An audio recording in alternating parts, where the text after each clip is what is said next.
Hi everyone, welcome to Buckle Up Podcast. I'm Natalia Earle and I'm a certified business and life coach that loves talking to people. I'm fascinated by humans and how our brain works. What is it that makes a decision good or bad, and how does that decision ultimately shape our path and destiny? Everyone loves to talk about success, but what about the flip side? How about adversity? Failure is such a big and often necessary part of life, and it's simply unavoidable. So I invite you to join me on this inspiring, honest, unpolished interview show with breathtakingly real conversations that go deep on setbacks and hardships that are part of the puzzle that ultimately lead to growth, discovery of inner greatness, and what makes us resilient. Grab your helmet and buckle up, people. It's going to be a bumpy ride. But what a ride it will be.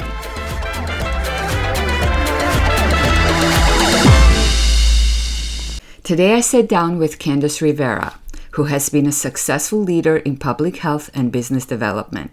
She's an international medical advocate for trafficked humans and orphans in crisis, a writer and speaker, and the co-founder and CEO of Exitus. And unfortunately, I think a lot of the mass media and market for trafficking shows, child sex trafficking in a jungle somewhere, hidden far away, completely removed from the suburban, houses in America. And actually, that type of trafficking is only 10% of what human trafficking actually really is. And so I like to remind people and teach people that the term trafficking is just a legal term that we use. Really, trafficking is exploitation of vulnerable populations. When you look at vulnerable people, everything from ethnicity to economic stature to geography, where they sit in a city, easily high risk factors of foster children, geographically in low income areas with different ethnicities outside of the Caucasian ethnicity, immigrants, people who are unfortunately that don't have green cards, that can't have, higher paying jobs, that are in low income housing or subsidiary housing, have higher risks of being trafficked and exploited, using that word exploitation, and being pulled into exploitation situations. Now we change that perception where it's not just a small child in the Colombian jungle. You can see how urban trafficking can happen right in our neighborhoods every single day. Yeah, and what? A lot of people think that trafficking only happens internationally. And so they see this, they see us travel and do things with these orphans in Ukraine, and they see, some of the work we've done in Africa and in the Middle East, and they think, oh, it just happens overseas. But the whole reason Exitus was created is because there is this massive gap of aftercare in recognizing domestic trafficking. And so we love working with our orphans overseas, working with refugees, which is a highly demographic population, or high demographic that's trafficked. But that our domestic operations are just as important, and it does happen in the US. And one of the biggest gaps we saw was addressing trauma and the need for aftercare and the need for support for these young ladies and young men that come out of trafficking and exploitation situations in the US.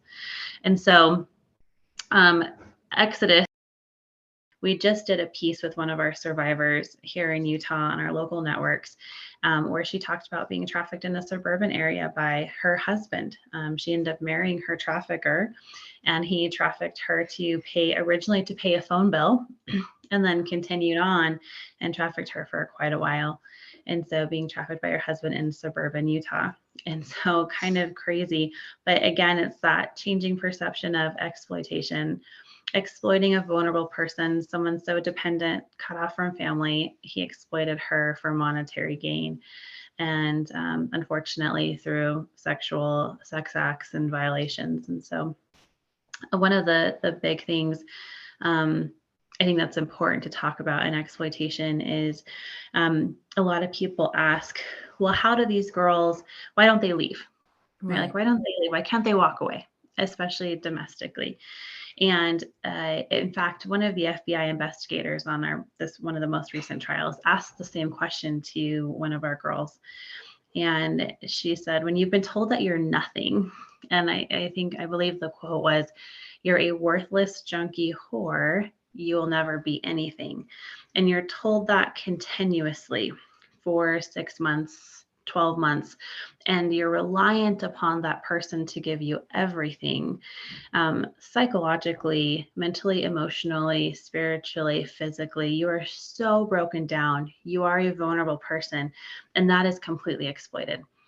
You do believe that you're nothing. Yes. And in fact, this person was abused and run over by a motor vehicle. And this is a graphic quote, so you can take it or leave it. But Right. he said, "It was your fault that I ran over you. Um, if you wouldn't have been such a dumb bitch, I wouldn't have run over you." And the FBI investigator said, "How did that make you feel?" And she said, "Like a dumb bitch." And Right. so it was my fault that I was run over by a motor vehicle. And and in our minds, we think that's crazy, right? Right. We, as normal people, we think, how in the world could you stay? How could you do that? But mentally high risk, vulnerable people exploited to the peak of exploitation. When you're super vulnerable, you're the reason I survive right now. I have a bed, I have a roof over my head. If you tell me I'm worth nothing, I'm worth nothing, and I have to stay, and they have nowhere to go. So how in the world do we get these girls out of exploitation? We have to. It's a thriving multi-billion-dollar business. And I think that's why, someone asked me that question, why do we think it is actually still happening Right. with how far we've come in technology? And I think it comes down to, it is a thriving business. It is someone's business, it is someone's economy, and it is their livelihood, which is sick to say. There's a livelihood made literally on the backs of other people. It's a livelihood on other people, on people. It's a livelihood made on human life. And it's unfortunate, but it is a business. And Yeah. people fight for their livelihoods and their businesses. And so they, they're business people, businessmen. And Right. well, businessmen and women. Women also are traffickers, and they groom. And I think a lot of people think it's these, terrifying big mafia men that are trafficking. Women traffic too. Women are just as guilty. And Prince Andrew just went through that as well. And so if we talk about, how high things can go, no one is out of the question when it comes to things like this, that Mhm. anyone can be at fault of things, sex crimes, even sex crimes with minors. And so I think that we have this weird perception that, sex trafficking is this dirty back alley. It only happens in a dirty, grimy, inner Yeah. city or jungle somewhere. But it doesn't. It's very prevalent. It's prevalent. In fact, the young lady who was trafficked by her husband, she was trafficked with doctors, lawyers, attorneys. We're talking blue collar, white collar, politicians, and local and state politicians, that were your average day people, church authorities, people, dignitaries, people who you would think would be held at higher accountabilities. No one is, not is better than, this Right. possible crime. It happens at any level. And I think it's one of those crimes that's transcendent. How can the listeners support you and your organization, and how could they contribute? I think that's a wonderful question. I think people look at trafficking and they get overwhelmed. It's a very dark, scary, even concept to grasp. Human trafficking it's evil at its peak, right? It's how could someone sell a person? And Mhm. and I've seen the worst in humanity working with human trafficking cases.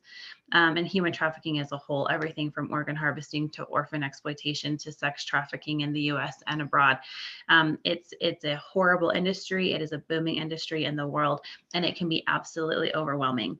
And when people ask us, how can I help? One of the biggest things is we say, what do you love doing? Where is your Mhm. skill set? Because you hit it on the mark when you talked about dental, having faith in humanity, all these different little things. Gosh, we love creating networks to support these people. If you're a dentist, one of the biggest things these young people and the people exiting exploitation don't have is access to dental care. They don't have dental insurance. They don't have money for dental care. And if you think about it, how great do you feel going into a job interview with a smile that at least is halfway decent. It's everything from, your self-esteem to going into that job interview to even just feeling better personally about yourself and being able to heal. If you are a marketer or you like to create images, helping us or helping people in general create awareness of the truth in exploitation. I think there's a lot of misconception. And when we only look at child sex trafficking, we miss out, which child sex trafficking is only 10% of human trafficking. We quiet 90% of human trafficking. We quiet a lot of individuals that are not being heard. And we now are in a wave and in a cultural time where a lot of these survivors that are in their 20s are speaking up and saying, hey, listen to me too. And we have attorneys now joining and making large legal coalitions helping these young girls prosecute traffickers. I just sat in 3 weeks of trials where attorneys from across the U.S. were colliding together to prosecute traffickers that cross jurisdiction lines, which is one of the hardest things to do, is cross jurisdiction prosecution, and forming some alliances here so that these girls had a fighting chance. It was amazing to see. Everything from, gosh, I can make blankets, blankets for outreach, to I'm a therapist and I would love to be in a mentoring program. Fighting human trafficking is not just a Rambo style job. You don't have to strap up an AR-15 and a bulletproof vest and go into a jungle somewhere. You can do it at home, knowing the signs of human trafficking. We have those on our website and in social media. Being able to recognize exploitation at its heart, knowing the human trafficking hotline, national hotline, to report it. Talking about it, talking about exploitation. I have teenagers in my home.